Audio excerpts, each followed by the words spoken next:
नमस्कार। चुनावी यात्रा करते हुए इस समय हम वाराणसी में हैं। हमारे साथ अपना दल कमेरावादी पार्टी के प्रत्याशी गगन प्रकाश यादव हैं। गगन प्रकाश यादव की एक लंबी वैचारिक पृष्ठभूमि रही है राजनीति की। वो साम्यवाद से समाजवाद की यात्रा करते हुए आज कमेरावादी के साथ खड़े हैं। हम उनसे उनकी पूरी यात्रा पर बातचीत करेंगे। फिलहाल जब हम वाराणसी में हैं और उनके सामने एक बड़ी चुनौती नरेंद्र मोदी की है, अब वो नरेंद्र मोदी के लिए चुनौती बनेंगे या नरेंद्र मोदी उनके लिए चुनौती बनेंगे, तो गगन प्रकाश जी क्या कहना है आपका? आपका बहुत बहुत स्वागत है न्याय तक पर।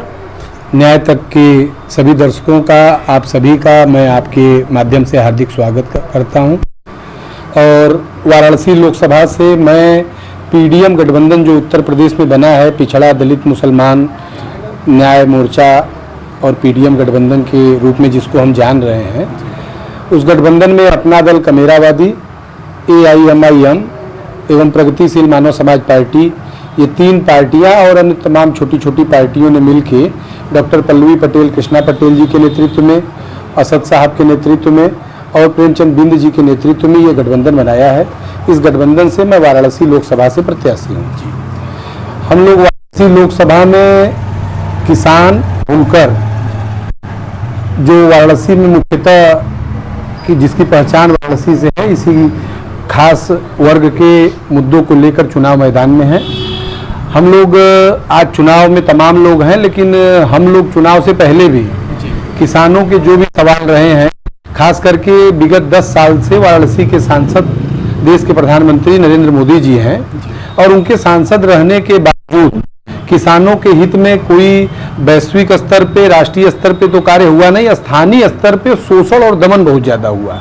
उस शोषण दमन को हम लोग इस रूप में बताना चाहेंगे कि जब से वो यहाँ के सांसद हैं, तब से जो गुजराती गैंग है, गुजराती पूंजीपति हैं, उनकी निगाह यहाँ की ज़मीनों पे है। उसको कभी ट्रांसपोर्ट नगर के नाम पे, कभी हाईटेक सिटी के नाम पे, कभी वैदिक सिटी के नाम पे, कभी काशी द्वार के नाम पे, और कभी रिंग रोड में भूमि अध्यादेश कानून को तोड़ के बहुत कम मुआवजा देके किसानों की जबरन भूमि का अधिग्रहण किया गया। और ये सब भारत के प्रधानमंत्री नरेंद्र मोदी के वाराणसी सांसद रहने के बावजूद हुआ। इसलिए किसान यहाँ का आक्रोशित है और यहाँ कोई बड़े जोत का किसान नहीं है। बनारस की खास बात यह है कि यहाँ छोटे छोटे जोत का किसान है। हमारे भाषा में बोला जाता है बनारस की कोयरा करते हैं लोग, खेती में कोयरार करते हैं, सब्जियां लगाते हैं, छोटे छोटे ऐसे फूल लगाते हैं, फसल लगाते हैं और उनसे उनकी आजीविका चलती है। उसी सब्जी को ऐसे हमको किसान मिलेंगे कि उनके पास खेत तो 8 ही 10 बिस्वा है, 5 बिस्वा है, 15 बिस्वा है। बिस्वा मतलब 1 बीघा से भी कम है, लेकिन उतने में ही वो फूल लगा के, सब्जी लगा के, और हमारे यहाँ जो प्रमुख सट्टियाँ हैं, चंदुआ सट्टी, सुंदरपुर सट्टी, नुआव सट्टी, ऐसे सब्जी मंडी में, कछवा सब्जी मंडी, राजा तालाब सब्जी मंडी, ऐसे सब्जी मंडियों में जाके सब्जी बेच के अपना जीवन यापन करते हैं, अपनी रोजी रोटी चलाते हैं। उस पे हमला किया गया है। उस पूरे खेती को कारपोरेट खेती में तब्दील करने की कोशिश की गई है। उस पूरे पूंजीपतियों ने यहाँ की जमीन को इस रूप में तब्दील करने की कोशिश की है कि इस जमीन पे हम लोग कोई ऐसा प्लान करें जिससे करोड़ों करोड़ मुनाफा हो, और किसानों को जमीन से बेघर जब कर दिया जाएगा तो उनका आजीविका मर जाएगा। कि हम चाहते हैं कि कोई ऊसर पातर यदि ऐसी जमीन हो, उसका अधिग्रहण करके कोई प्लान डेवलप किया जाए तो उससे विकास होगा। लेकिन कोई उपजाऊ बहुफसली जमीन की यदि भूमि अधिग्रहण किया जाएगा तो उससे जो खेती खराब होगी, उससे लोगों की आजीविका प्रभावित होगी। इसलिए किसान के इन सवालों से बनारस में बहुत ज़्यादा, बहुत तेज किसानों के अंदर आक्रोश है। और जब इन योजनाओं का किसानों ने विरोध किया वाराणसी में, तो दमन इस कदर हुआ कि ट्रांसपोर्ट नगर योजना के विरोध के लिए जब किसान शांतिपूर्ण आंदोलन कर रहे थे, तो योगी और मोदी की पुलिस ने कमर के नीचे लाठी नहीं चलाई, बल्कि सिर पे लाठी चलाई। महिला किसानों के सिर फटे, नौजवानों के सिर फटे और खून शरीर से जमीन तक गिरा।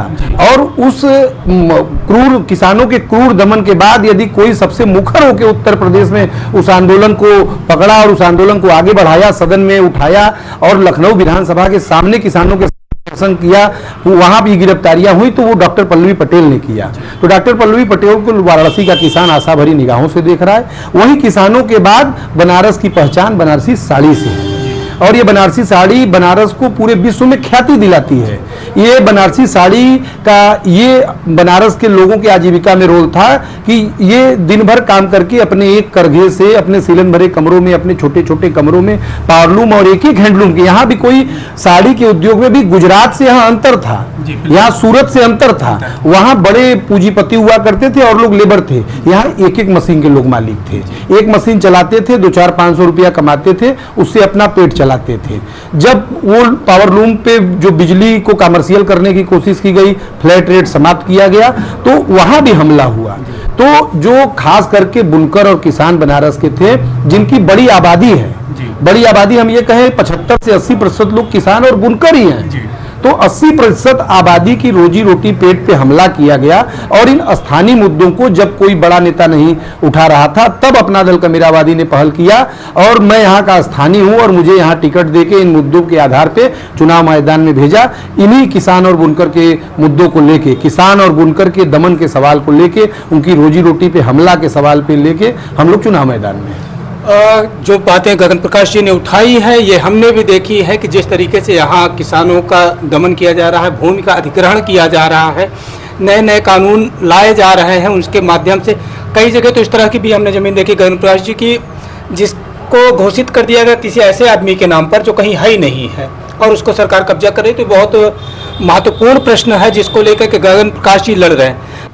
मैंने पहले ही बताया कि किसान अपने ज़मीन को बचाने के लिए तड़पड़ा रहा है, बुनकर अपना रोजगार बचाने के लिए बेहद परेशान है। इन परिस्थितियों में बनारस में एक विकल्प की तलाश है और उस विकल्प के रूप में जो जिस पूरे देश में जिनको हम पहला विकल्प इंडिया अलायंस को लोग मान रहे हैं, उस इंडिया अलायंस के जो प्रत्याशी हैं वो भारतीय जनता पार्टी से 4 बार विधायक रहे हैं और भारतीय जनता पार्टी के गर्भ से पैदा होकर किन्हीं परिस्थितियों में आज वो कांग्रेस में है। आज उनके रहने से पूरा कांग्रेसी निराश है। 30% ही कांग्रेसी उनके साथ है, 70% कांग्रेसी भी दूसरे विकल्प की तरफ सोच रहा है।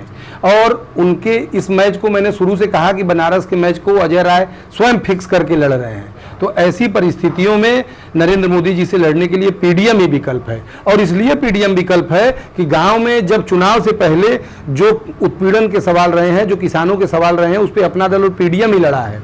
और शहर में जो बुनकरों के सवाल रहे हैं, उस पर हमारे तमाम अलायंस पार्टनर के लोग लड़े हैं, इसलिए हम विकल्प हैं। अच्छा, प्रधानमंत्री नरेंद्र मोदी कहते हैं कि एक मॉडल बन चुका है विकास का बनारस या वाराणसी, तो आप लोग किस तरह पे देखते हैं कि क्या स्थिति है वाराणसी के डेवलपमेंट की पिछले 10 सालों में? देखिए, पिछले 10 सालों में देश के प्रधानमंत्री नरेंद्र मोदी जी के सांसद वाराणसी के रहने के दौरान बीएचयू में लोग आईसीयू न मिलने से मर रहे हैं। इस समय जब हम लोग बात कर रहे हैं तो एक डॉक्टर आईसीयू के सवाल पे आज 8वें-9वें दिन आमरण अनशन पे बैठे हुए हैं। तो यदि भारत के प्रधानमंत्री के यहाँ सांसद रहने के बाद स्वास्थ्य की सुविधाओं का ये हाल है कि लोग आईसीयू न मिलने से, दवा न मिलने से मर रहे हैं, शिक्षा का ये हाल है कि पूरे 10 साल में बनारस ही नहीं पूरे देश में सेल्फ फाइनेंस कोर्स बहुत तेजी से बढ़े हैं। जिस बीएचयू में हम लोग छात्रवृत्ति से पढ़ लिया करते थे, वही पढ़ाई, वही स्नातक का कोर्स, वही परास्नातक का कोर्स, वही डिप्लोमा का कोर्स आज 1 लाख रुपए और 50,000 रुपए की फीस पे पढ़ाया जा रहा है। छात्रवृत्ति का कोई प्रावधान नहीं रह गया है और वो पढ़ने के बाद रोजगार की कोई स्थिति नहीं दिखाई दे रही है। तो स्वास्थ्य, शिक्षा और रोजगार की हालत हमने बताई, ये बनारस में ऐसी हालत है। और बनारस का जो मूल व्यवसाय बुनकरी और किसानी है, उस पर तेजी से हमला किया गया है। तो जब शिक्षा ही नहीं है, स्वास्थ्य ही नहीं है, रोजगार ही नहीं है, तो सवाल दर सवाल खड़े हैं। इन्हीं सवालों पे हम लड़ रहे हैं। अच्छा, ये 3 चीज़ें बड़ी महत्वपूर्ण बताइए। एक और चीज़ मैं आपसे जानना चाहूँ कि वाराणसी की लॉ एंड ऑर्डर की स्थिति क्या है इस समय? देखिए, वाराणसी के लॉ एंड ऑर्डर की स्थिति वही है जो पूरे उत्तर प्रदेश के लॉ एंड ऑर्डर की स्थिति है। एक हाथ में हथकड़ी और सिर पे गोली चल जाती है, जेल में किसी को धीरे धीरे मार दिया जाता है और ये कहा जाता है कि ये लोग अपराधी हैं, इनके इस तरह की हत्या पे बात न की जाए। लेकिन मैं ये कहता हूं कि उनका नाम किसी का फलाने सिंह हो या फलाने अंसारी हो, किसी को भी न्यायिक हिरासत में मारने का हक राज्य सरकार को नहीं है। अगर ऐसा हो रहा है तो लॉ एंड ऑर्डर की स्थिति साफ साफ है। सरकार जब किसी अपराधी जिसको आपराधिक मुकदमे के जिस पे हैं, जो अपने को सबल मानता है उसको मार सकती है, तो एक ठेला चलाने वाले को, एक रिक्शा चलाने वाले को, एक बुनकर को जेल भेजने में, मारने में और दमन करने में कितना समय लगता होगा आप स्वयं सोच सकते हैं। गगन प्रकाश जी ने जिन दो घटनाओं की बात की, जहाँ तक प्रतीकों में उन्होंने बात की, लेकिन मुझे लगता है कि ये बात है अतीक अहमद और मुख्तार अंसारी की। तो क्या लगता है कि अतीक अहमद और मुख्तार अंसारी इसलिए मारे गए कि मुसलमान थे या सिर्फ अपराधी होना काफ़ी था? देखिए, अतीक अहमद और मुख्तार अंसारी जी मारे गए तो उसके पीछे उनके मुसलमान होने का कारण है, और इसमें कोई कहने की बात नहीं है, ये पूरा उत्तर प्रदेश जानता है कि तो ये एक बड़ा आरोप, या मतलब मैं आरोप ही कहूँगा कि भारतीय जनता पार्टी या प्रदेश सरकार और केंद्र की सरकार पर गगन प्रकाश यादव लगा रहे हैं कि मुसलमानों के प्रति जो एक भाव रहा है भाजपा का, उसकी वजह से मुस्लिम अपराधी होने के नाम पे मारे जा रहे हैं, केवल मुस्लिम समाज के साथ इस तरह का व्यवहार किया जा रहा है। तो आज इसका आक्रोश मुसलमानों में किस तरह से दिख रहा है? क्या मुसलमानों में इसका आक्रोश है या उन्होंने भी अपराधी मान करके बात खत्म कर दी? नहीं, देखिए, आक्रोश केवल मुसलमानों में ही नहीं है। जो भी आदमी न्याय को पसंद करता है, जो भी आदमी इंसाफ को पसंद करता है, नियम कानून को मानता है, वो जानता है कि पहले दिन मुसलमान मारा जाएगा, दूसरे दिन पिछड़ा माना जाएगा, फिर अगड़ा मारा जाएगा। सरकार जिसकी रहेगी वो जिसको मारना खपाना चाहेगा मार खपा देगा। तो ये घटनाएं संकेत देती हैं कि सरकार अगर दमनकारी और सरकार हत्यारी हो जाएगी तो सरकार का जो भी विरोध करेगा, उसका नाम मुख्तार अंसारी रहे, उसका नाम अतीक रहे या उसका नाम संजय सिंह रहे, वो मारा जाएगा, वो जेल जाएगा। तो इसलिए इस तरह की घटनाएं स्वस्थ लोकतंत्र में और समाज के लिए बेहद खतरनाक है। इसको हम बेहद खतरनाक मानते हैं, और ये सबसे ज्यादा दमन मुस्लिम समाज पे है, नो डाउट, इसको स्वीकार करना चाहिए। बहुत महत्वपूर्ण बात गगन प्रकाश जी ने कही है कि जो आवाज़ उठाएगा, सत्ता के खिलाफ जो आवाज़ उठाएगा वो मारा जाएगा, वो मुख्तार हो, अतीक हो या XYZ कोई भी हो। फिलहाल इनसे एक अच्छी बातचीत हुई। अभी उनके तमाम समर्थक भी हमारे साथ हैं। चूँकि समर्थक उनके हैं तो निश्चित रूप से उनकी प्रशंसा करेंगे, लेकिन हम जानना चाहेंगे कि किस तौर पे देख रहे हैं अपने प्रत्याशी गगन प्रकाश जी। आपका शुभ नाम क्या भैया? अभय पटेल। अभय पटेल।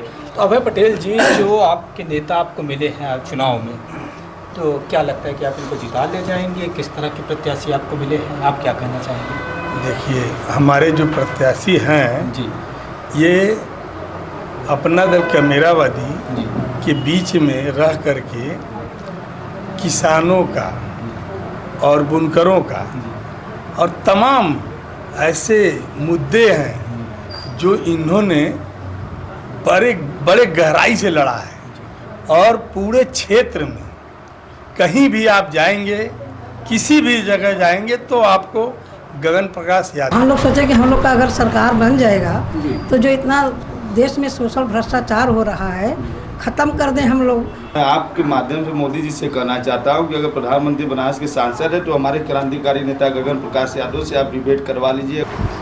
यहाँ लड़ाई गगन बनाम नरेंद्र मोदी है। जीत का कोई है ही नहीं है हम लोग के आगे, क्योंकि बहुत जमीनी नेता है ना, अच्छा जीवन संघर्ष किया है, यहाँ यहीं के लिए पैदा हुए हैं, यहीं के रहने वाले हैं, जन जन में इनका विचारधारा फैला हुआ है।